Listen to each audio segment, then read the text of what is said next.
Vimos então o que é a visão sistémica, que forma é essa de olhar o mundo. Vamos agora ver o que é um sistema complexo. O que é a ciência da complexidade que tanto se fala hoje em dia? Uma ciência em expansão e que, de facto, é uma forma nova de abordar os problemas importantes do século XXI. Vimos então que a visão sistémica, as ideias essenciais, é que temos o todo é uma parte. Ou seja, quando temos um sistema, esse sistema faz parte de um sistema maior, é uma parte. Outra ideia é que uma parte é também ela um todo. Ou seja, quando temos um subsistema, ele próprio é constituído, é também um sistema, é constituído por partes, é um todo. E temos relações a diferentes escalas. De facto, temos sistemas dentro de sistemas dentro de sistemas e em cada sistema temos interações entre os diferentes elementos, ou seja, operam a diferentes escalas. Neste sentido, vamos agora ver o que é um sistema complexo.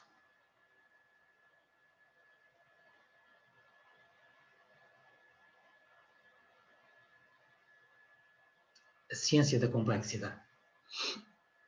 Num sistema complexo, temos elementos, ou seja, temos a interagir localmente, interações de baixo nível, ou seja, numa escala, numa dada escala, interações de baixo nível, dão origem de forma espontânea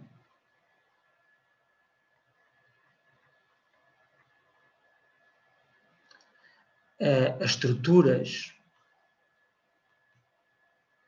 / comportamentos num nível ou numa escala superior. Um nível global, por exemplo, temos um nível local, interações de baixo nível, ou seja, interações locais, dão origem de forma espontânea a estruturas, comportamentos num nível superior, num nível global. Ou seja, podemos dizer, mas antes disso, estas estruturas e comportamentos num nível superior costuma-se designar por estruturas e comportamentos emergentes. São difíceis ou impossíveis, difíceis, é difícil, ou mesmo impossível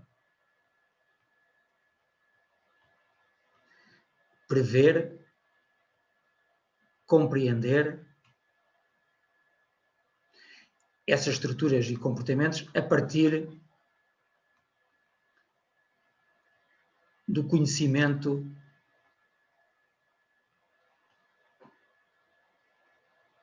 dos elementos que constituem o sistema.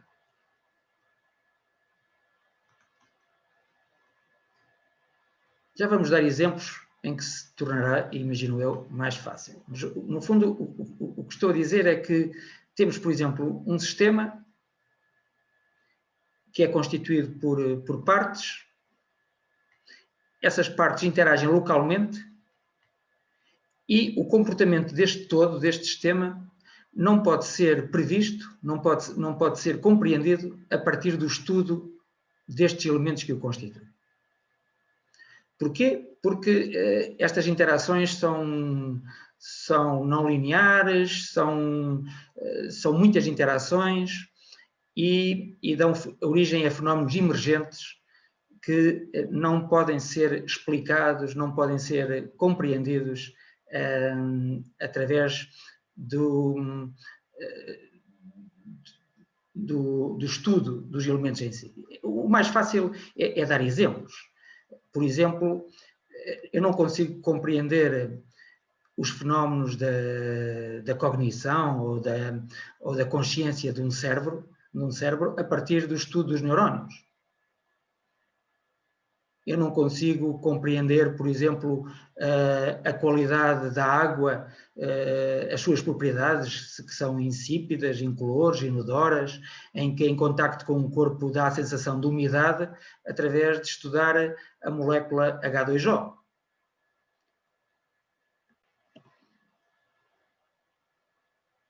Por exemplo, a interação entre pessoas dá origem a uma cultura, mas não se pode explicar a cultura estudando a psicologia de uma pessoa.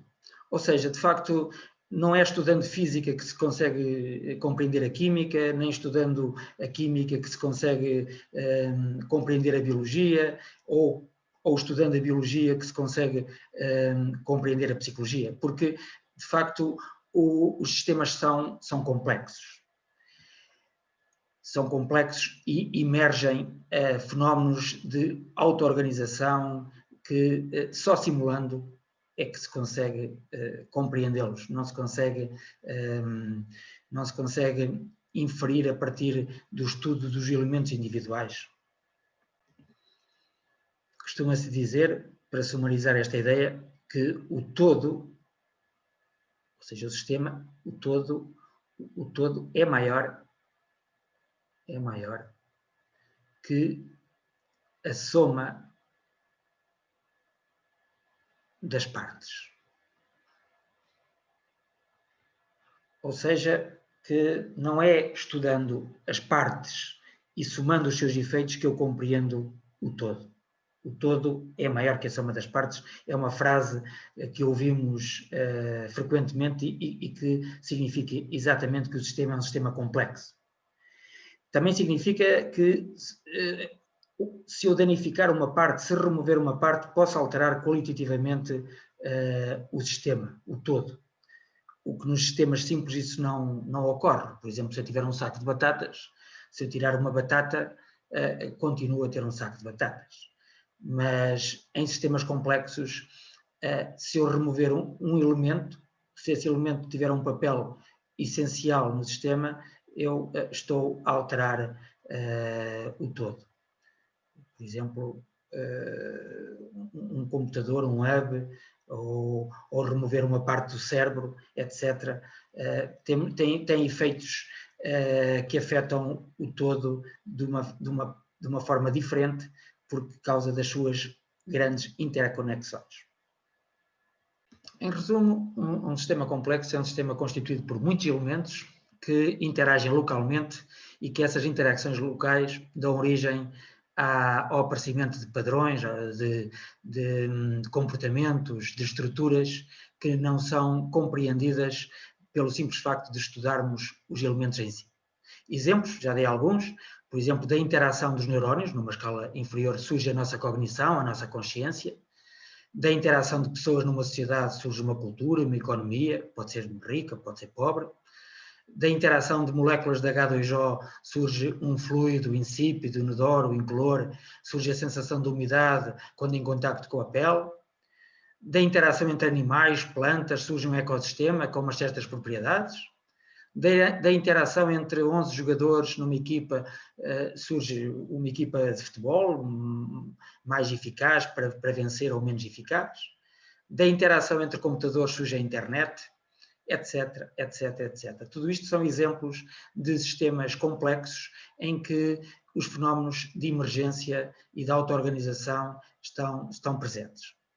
Vamos agora a seguir dar alguns ponteiros que mostram alguns modelos de sistemas complexos e que ilustram bem estas ideias.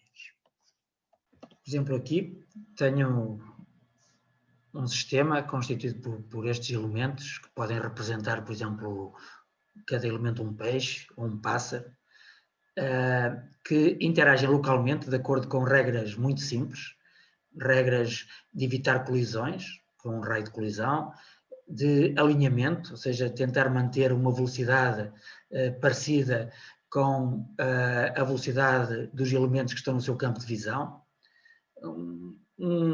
atração para não se afastarem muito uns dos outros, e estão a ver que estas interações locais, relativamente simples, se eu simular o modelo, o comportamento, emergem padrões difíceis de compreender, difíceis de prever. No fundo, são fenómenos de emergência, auto-organização e, em certa medida, faz-nos lembrar um pouco como funcionam os bandos de pássaros, os cardumes de peixes, etc. É um exemplo típico de como é que interações numa escala inferior, de baixo nível, dão origem a estruturas, a comportamentos de alto nível difíceis de antecipar. Outro exemplo, temos aqui um modelo que representa uma floresta. Estão a ver a forma simplificada, como se representa uma floresta. Cada ponto verde é uma árvore. Esta floresta vai crescer, vão crescer novas árvores, as árvores existentes vão ficando maiores e, com uma certa probabilidade, vai haver uma árvore que se incendeia, ou por fenómenos naturais, um relâmpago, ou por intervenção humana. E vamos ver o que é que acontece. Vamos simular, estamos a ver a floresta a ficar cada vez mais densa, a acontecerem aqui pontos vermelhos que são pequenos incêndios, mas a partir de certa altura, quando a densidade da floresta é grande, estamos a ver aqui fenómenos de propagação de grandes incêndios.